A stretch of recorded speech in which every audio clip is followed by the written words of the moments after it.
If you're listening, you probably appreciate getting right to the point, getting the real substance of something quickly. Yeah, skipping the fluff. Exactly.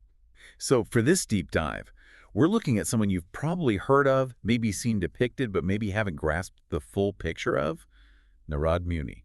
Absolutely. The usual image, isn't it? Wandering guy, goddess Veena, chanting Narayana Narayana. It's nice, but it's only part of the story. Just scratching the surface. Totally. Because when you dig into the sources, the Ramayana, Mahabharata, the Vishnu Purana, all these amazing texts, you find someone way more complex, really influential. So that's our mission today, right? Go beyond that simple image, look at his origins, his powers, what he actually did according to these stories. Precisely. Unpack the layers. Okay, so starting there, even that first impression, the wandering sage, it feels like there's got to be more to it than just like a cosmic messenger service. Right. He's not just running errands for the gods. Yeah. His origin story really shows that. He wasn't just born.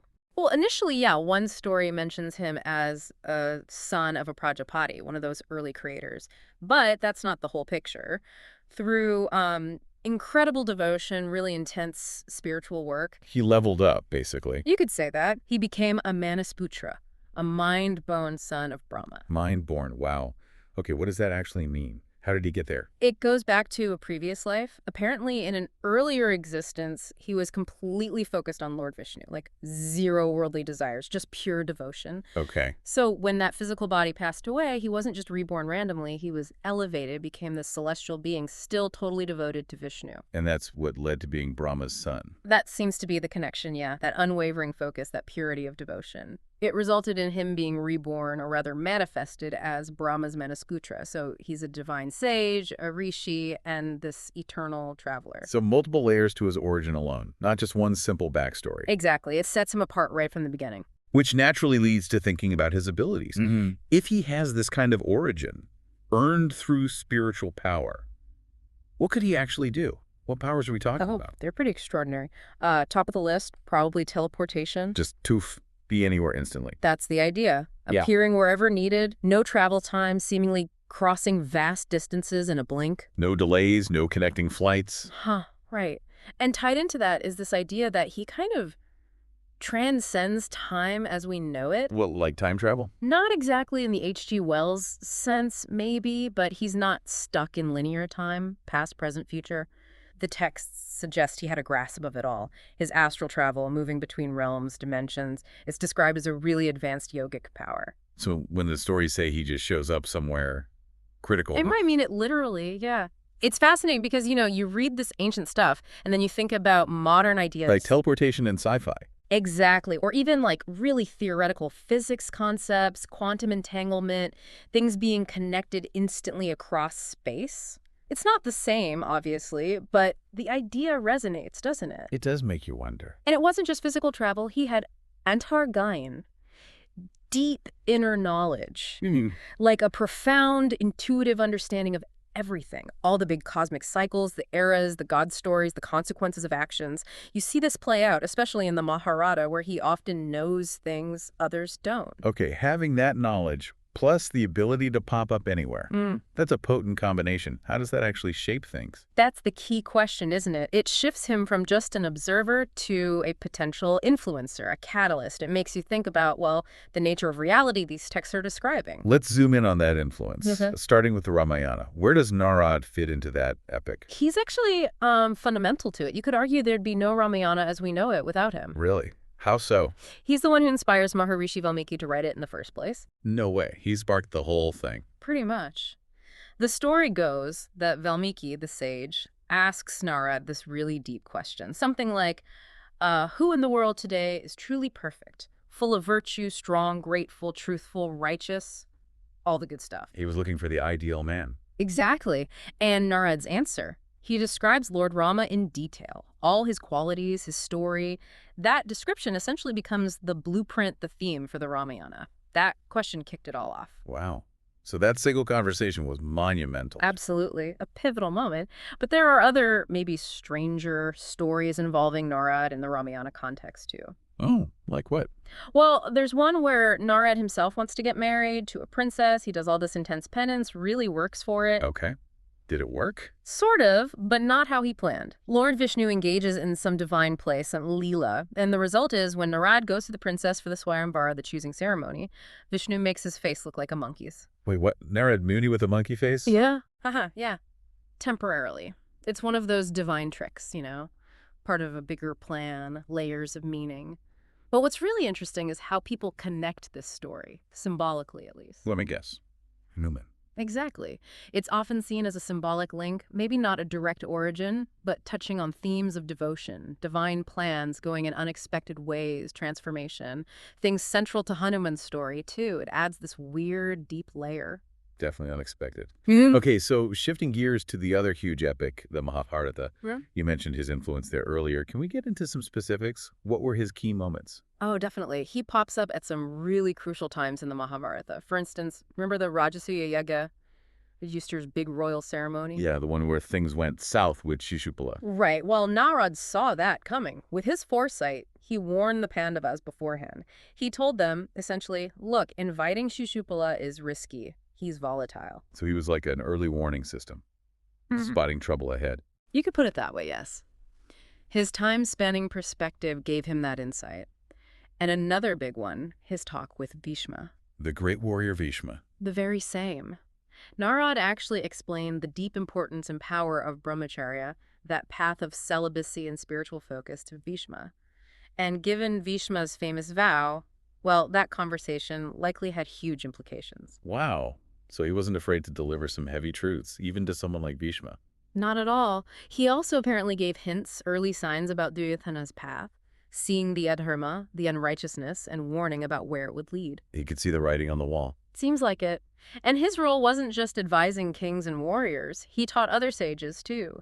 He even gave Yudhishthira lessons on Rajdharma, statecraft, how to rule justly, how to maintain peace. So a teacher, an advisor, a seer. A real guiding force, an intelligence weaving through the narrative, understanding the bigger cosmic picture. It's really painting a much richer portrait. Okay, let's broaden out again to the Purans. These collections are full of stories. Where does Narad shine there? Oh, the Puranas are fantastic for Narad stories. Take Prahlad, for example. The ultimate young devotee of Vishnu, whose father, Hiranyakashipu, was, well, a major problem. The demon king who couldn't stand Vishnu. Right. The story goes that Narad visited Prahlad's mother while Prahlad was still in the womb. And even then, Narad imparted the knowledge, the feeling, the power of devotion to Vishnu. Seriously. He taught him devotion before he was born. That's the tradition. And it's given as the reason why Prahlad was just unshakable in his faith, why he could never bow to his father's demands, that early spiritual connection. That's incredible. What else? Then there's the whole Daksha Yagya story, the big sacrifice Daksha held, deliberately snubbing Lord Shiva. Right, because Shiva married his daughter Sati against his wishes. Exactly. And Narad. He played a key role in nurturing Sati's devotion to Shiva in the first place, encouraging her, strengthening her resolve, even with her father totally against it. So he was kind of matchmaking for the gods. Yeah. Or at least fostering the divine connection. In a way, yes. And fun fact, after Sati married Shiva, technically Narad became Shiva's brother-in-law through that connection. Shows how intertwined he was. Oh, that's a great detail. And it's not just them. The Puranas mention him guiding so many others. King Harishchandra, known for his truthfulness. Dhruva, the little boy who became a star through devotion. Even, sometimes, figures you wouldn't expect, like Vritrasur, guiding them towards devotion, towards doing the right thing. So there's this clear pattern across all these different texts and stories. Definitely. He's consistently this catalyst for spiritual growth, for turning towards devotion or right action. This whole discussion really makes you think about the symbolism. I mean, the Vina, the constant travel. Yeah. It can't just be literal, can it? I don't think so, not entirely. Symbolically, you can see Narad as like the ultimate divine communicator. The cosmic messenger, yes, but more than that, the principle of connection itself. His traveling represents information flowing everywhere, linking realms, linking beings. And the Vina, it's always there in pictures. Right. The Vina is fascinating. Playing music, transmitting messages through sound, through vibration. If you think metaphorically, it's like cosmic communication. You could even, maybe stretching it a bit, see echoes of how we think about information now. AI, quantum communication, the universe being connected by vibrations. So the Vina isn't just for chanting Narayana.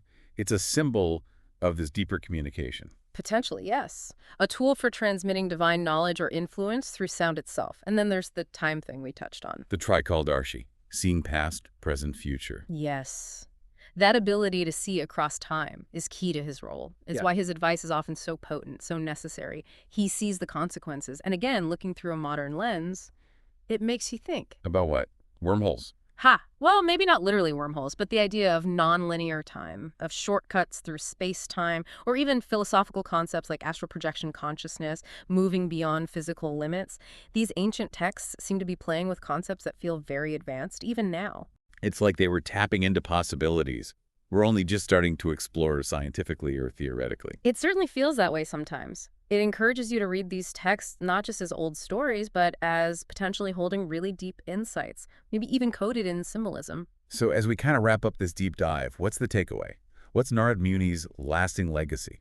Why should we still care about this figure today? Well, he still resonates, doesn't he? Symbolically, people see him as like the first journalist always traveling, gathering news, spreading information. The original cosmic reporter. Kind of. He embodies divine wisdom, sure, but also observation, communication, and people still recognize him. There's Narad Jayanti, a festival in his honor. His cultural footprint is still there.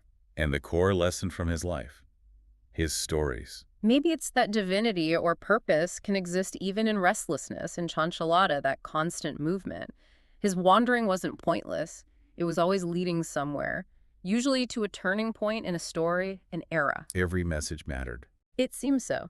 And ultimately, it always comes back to that deep, unbreakable connection with Lord Vishnu. He's that dynamic link between the divine world and, well, everyone else. So Narad Muni isn't just a character in old books. He's more like an idea, a connection between past, present, future. That's a great way to put it. He makes us think about communication, about knowledge, about how influence spreads, and maybe about potentials we haven't fully grasped yet. A really powerful thought to end on. So maybe for everyone listening, consider this.